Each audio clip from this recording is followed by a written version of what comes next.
আসসালামু আলাইকুম। প্রিয় ছাত্র ভাইরা, আপনাদেরকে বলেছিলাম এসো আরবি শিখি পড়ার কথা। তো আমি চিন্তা ভাবনা করলাম যে এসো আরবি শিখি তো পড়বই।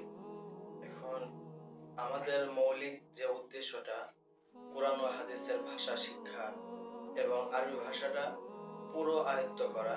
তো এখন এসো আরবি শিখি দ্বারাই তো পুরো ভাষাটা আয়ত্ত হবে না। আমরা এর পাশাপাশি আরবি আরবি শব্দার্থ আরো অনেক শিখব। তো যাই হোক, আজকে থেকেই শুরু। এর আগেও বলেছিলাম যে আমরা পাশাপাশি আরবি শিখব, তো আজকে থেকেই শুরু। তো আজকে অঙ্গ প্রত্যঙ্গ সম্পর্কে 10টি শব্দার্থ দিয়ে দেওয়া হচ্ছে, আমরা সকলে ভালোভাবে মুখস্থ করব। বিসমিল্লাহির রহমানির রহিম।